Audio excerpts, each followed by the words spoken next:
The sponsor of this video is the makers of Fire. This is another Tony Too Tough video showing you his kit loadout. So Fire it is today, folks. All right, so let's bring it over. So I pulled my gum blanket out. I don't know if it's called a gum or gun blanket, but either way, it works out. So here's the concept. Gotta have stuff to keep it in. Make it easy.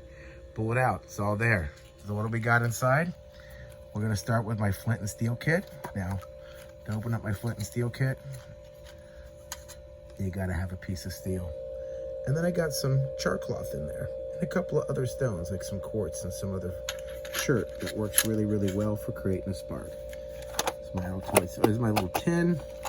I cooked my char cloth in here. Didn't need to poke a hole in there because there's a couple of holes right there by the hinges. Anyways, no big deal. I still like watching gases shoot out when they catch it on fire. It's pretty neat. This is, I got this in St. Augustine. This is a piece of coral actually, but it's hard enough to actually shave metal off my steel, so it works. So it's like a piece of chert. Anyways, and there's some more char cloth in there. I always keep a piece of aluminum foil because in case I need to start a fire on the ground and it's wet out there, a piece of aluminum foil, open it up, and I can put the fire on there and I can transfer it anywhere I need to. So that's always important. Keep a little bit. It's like a 3 foot by whatever the roll is wide. So a renewable source with the sun, magnifying glass. If you don't know how to use one, I think every kid knows how to. You probably burnt holes in leaves and stuff like that. This is what I use to ignite my char cloth, blow it into my tinder bundle that I have right here. If I don't have one already made up on the ground, then I would have it ready to rock and roll. Now, this, couple of Bic lighters, a Bic lighter and a cheap cheesy lighter. You may see that I have got some 36 bank line cord wrapped around it. I did that so that the gases don't escape. Figured that's just a smart move. Dave taught us that at the class. These are cosmetic rounds soaked in candle wax. You know, when your wife's old candles get done, like they get down to the bottom and like you're not lighting them anymore. I melt them down, drop a couple of cosmetic rounds in there, soak it up, pull them out, lay them out to dry, and then I use those they take a great spark. They still keep some of the fluff on there, so I just fluff up a little bit, hit it with a spark, and it catches the wax on fire, and it stays lit for 15 minutes. Pretty awesome. In here, some fuel is basically petroleum jelly. That's it, inside a bag. And I use that as a fuel. It is not,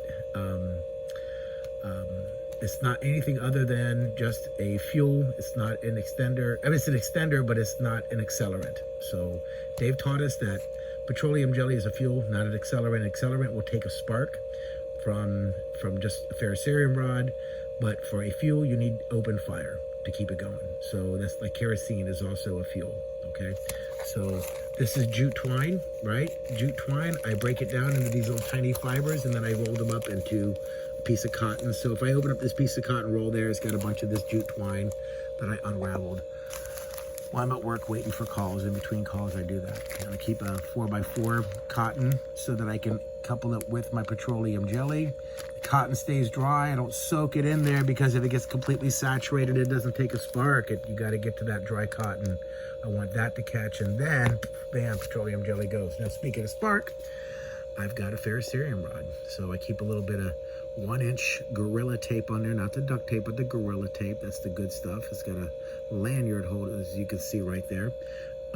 I highly suggest taking off that black coating first. You see that black coating? That's got to come off.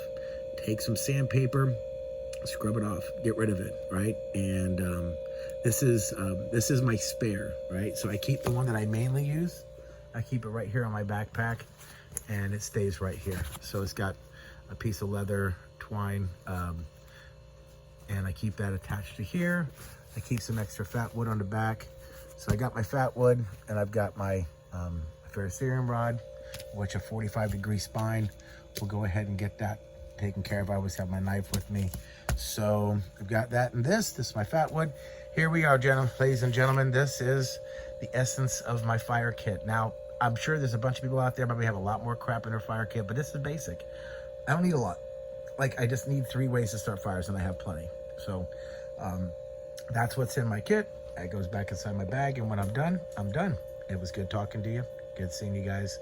Stay out in the woods as long as you possibly can. Bring your kids with you. Let them enjoy this. This is Tony Too Tough. I'm out.